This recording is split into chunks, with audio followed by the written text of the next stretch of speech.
तीन तिगाड़ा काम बिगाड़ा। तीन बहुओं के रवैये से सासू माँ बहुत परेशान थी। दरअसल बात ये थी कि तीनों बहुओं में किसी बात को लेकर अनबन हो गई थी।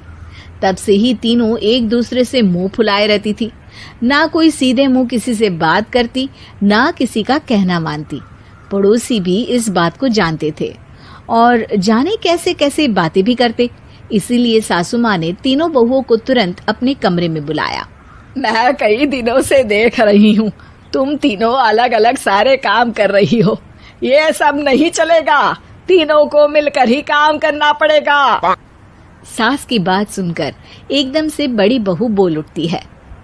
नहीं मम्मी जी, मैं इन दोनों के साथ कुछ नहीं कर सकती।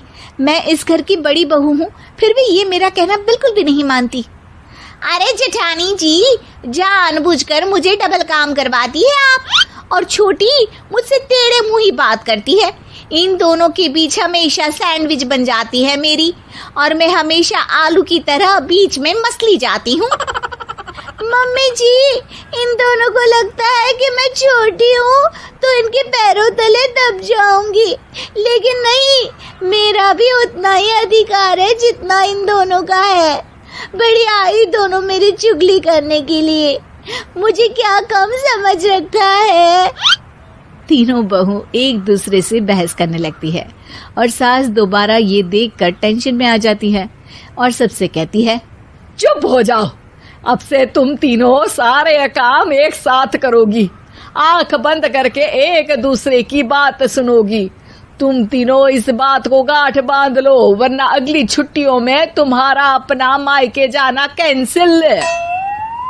सास की बातें सुनकर डर के मारे तीनों हामी भर देती हैं। जी मम्मी जी, मैं समझ गई। हाँ मम्मी जी, जैसा आप कहें। आप जो कहेंगी मैं वही करूंगी। तीनों बहू सास की बात को गांठ बांध लेती है और वादा करती है कि अब से सारे काम वो तीनों एक साथ मिलकर ही करेंगी। ये सब देखकर सास खुश हो जाती है और वहाँ से चली जाती है। नीचे जाकर वो देखती है कि घर में शर्मा जी आए हुए होते हैं। सास जोर से आवाज लगाकर कहती है, अरे बहू, जरा चाय बनाकर तो लाना, शर्मा जी आए हैं। सास की बात सुनकर तीनों बहू तुरंत किचन की ओर भागती है और चाय बनाना शुरू कर देती है। मुझे तो एकदम मसाले वाली कड़क चाय पसंद है, तो हम शर्मा जी के लिए मसाले वाली चाय ही बनाएंगे। अरे नहीं दीदी, गर्मी के मौसम में मसाला चाय कौन पीता है? मैं तो शर्मा जी के लिए इलायची वाली चाय ही बनाऊंगी। ये कैसी बात कर रही हैं आप दोनों? मेरी मम्मी ने सिखाया है कि मेहमान को ज्यादा दूध और शक्कर वाली चाय देनी चाहिए, वरना वो घर वालों को कंजूस समझते हैं।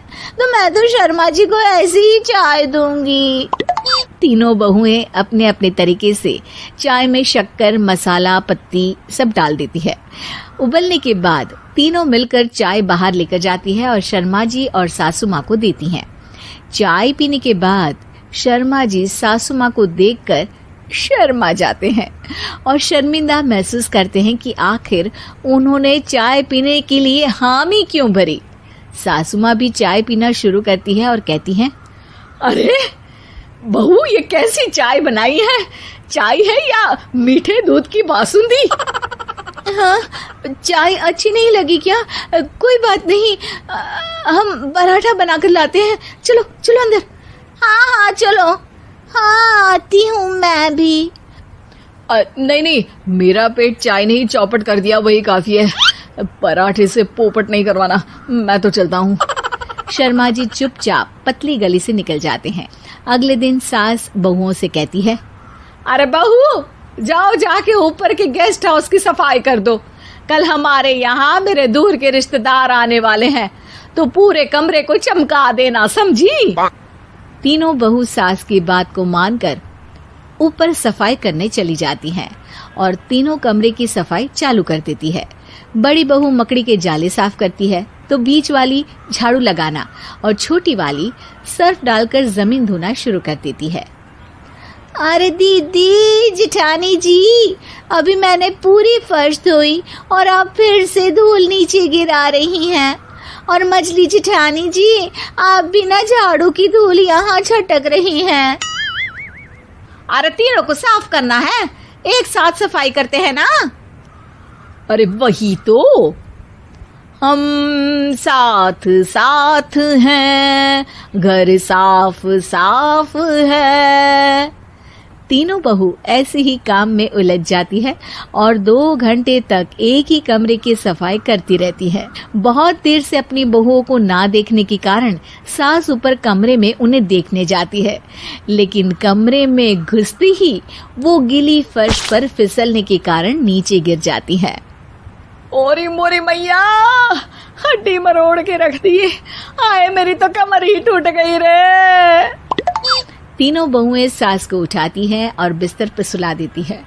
अरे मेरे हाथ पैर दर्द कर रहे हैं, दबा दो, आराम मिलेगा। हाँ जी माँ जी। अरे जी माँ जी, जी माँ जी। और तीनों बहुएं एक साथ सास के हाथ को दबाना शुरू कर देती है। माँ की तो चीख ही निकल जाती है और नतीजा ये होता है कि सास के बचे हुए शरीर में भी दर्द उठ जाता है। हाय राम, ये क्या कर दिया तुम तीनों ने। अरे मेरी तो किस्मत ही फूटी है कि तुम जैसी बहुएं मुझे मिली। हे भगवान, पूरे शरीर में दर्द बढ़ गया है। अब तो पता नहीं कि चल भी पाऊंगी या नहीं। माफ करो, मुझे गलती हो गई मुझसे कि तुम तीनों को एक साथ काम करने के लिए बोला। सोचा था तीनों मिलके अच्छे से काम करेगी, लेकिन बड़े बुजुर्ग सही कहते थे कि 3 तिगाड़ा काम बिगाड़ा। तुम लोगों ने ये बात ना आज साबित करके दिखा दी। तुम तीनों को तो समझाना यानी मानो भैंस के आगे बीन बजाना है। तुम्हें अकेले अकेले काम करना है ना, तो अब से तुम अकेले ही अपना अपना काम करो। तीनों बहुएं वहां से जाने लगती है। अरे कहाँ जा रही हो? आप ही ने तो कहा कि अपना अपना काम करो, तो मुझे मुल्तानी मिट्टी लगानी है। अरे मुझे भी तो नेल पॉलिश लगानी है, मुझे ना मेहंदी लगानी है। सास अपना सर पीट लेती है और कहती है, अरे मुझे भी लगाना है कुछ। क्या माँ जी? क्या माँ जी? क्या माँ जी? तुम्हारे घर वालों को फोन तुम्हारी हरकतें बताने के लिए।